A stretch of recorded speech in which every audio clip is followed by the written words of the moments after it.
I want to start right with Bitcoin and what you see as the outlook for Bitcoin's price.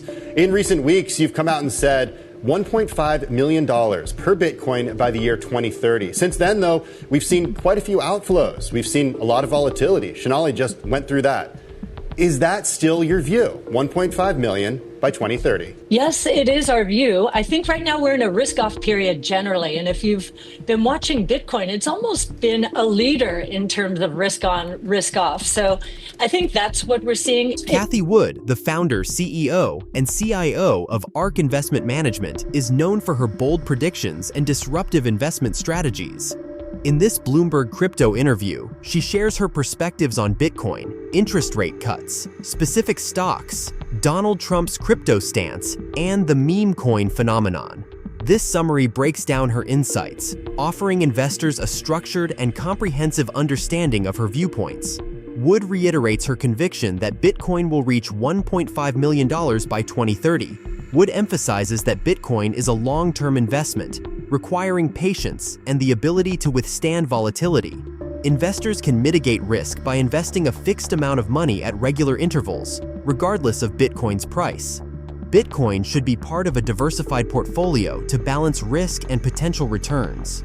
Before we delve into the video, if you want the latest crypto news, market updates, and expert insights from the top minds in the industry, be sure to hit that subscribe button and turn on notifications.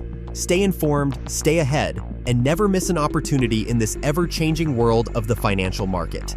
Thank you for subscribing to our channel. Yes, it is our view. I think right now we're in a risk-off period generally. And if you've been watching Bitcoin, it's almost been a leader in terms of risk on, risk off. So I think that's what we're seeing. If you look at our on-chain analytics, what you will see is that we are in the middle of, we're a little bit more than halfway through a 4-year cycle.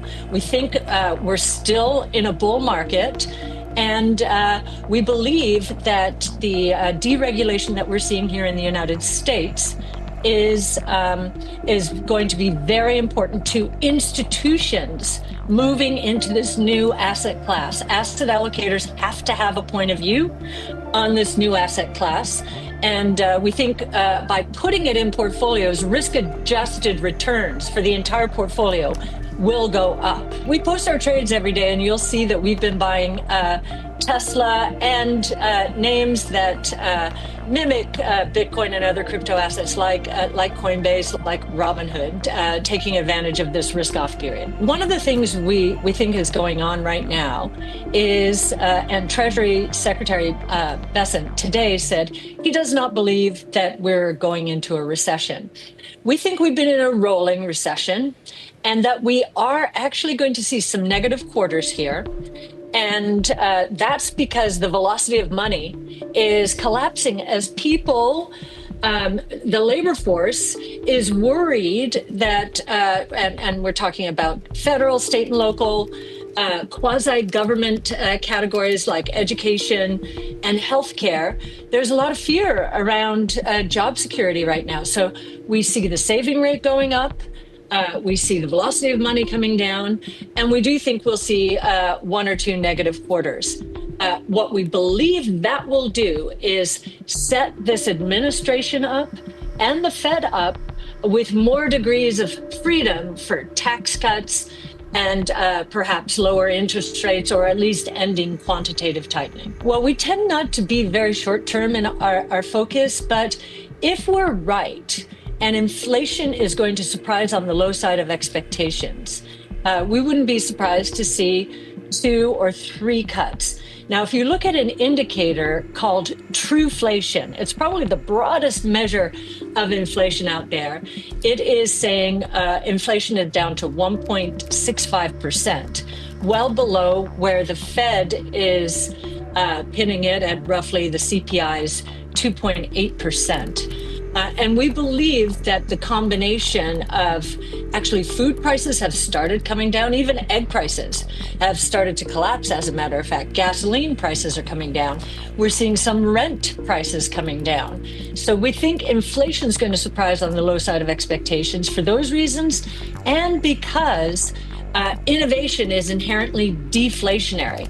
And our 5 innovation platforms are all driving different kinds of deflation, good deflation, which will cause unit growth, but deflation nonetheless. So we think the Fed is going to have many more degrees of freedom in the second half of this year than most people think. We could see more than the number I just suggested, 2 to 3 cuts. The Trump family is very supportive of crypto, which is great. It's completely different from the environment we had been in. Our view on meme coins, we're not as focused on them. We would not be putting them into our various private funds. Because, and I think that, the combination of AI and blockchain technology is creating millions of these meme coins. We think most of them are not going to be worth very much. We think there are just going to be a few crypto assets that will gain most of the spoils in the entire ecosystem. I think that the SEC did a very important thing in declaring these meme coins not securities. What they essentially were saying is, we are not going to regulate them, and it's buyer beware. And so if I have one message for those listening who are buying meme coins, buyer beware. And I think the message is loud and clear from the regulators. What we think will happen is there will be some fearsome declines in the prices of some of these meme assets. And, there's nothing like losing money for people to learn. And they'll learn that the SEC and regulators are not taking responsibility for these meme coins. The millions of meme coins will probably end up worthless. So when we're talking about the big 3, we're talking about Bitcoin, Ethereum, Solana.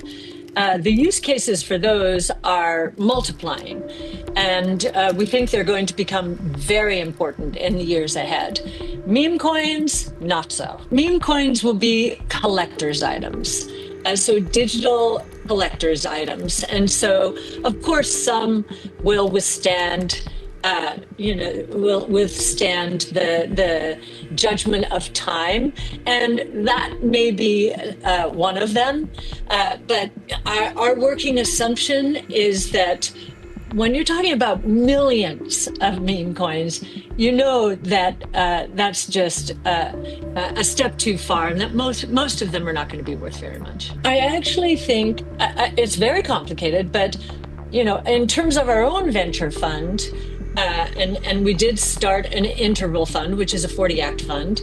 I mean, we could see tokenizing that, putting it on chain, and enabling many more people to get involved with the private world. And I think other venture capital firms could do much of the same thing. I do agree there's going to be a lot more competition, a lot more ways to fund new companies.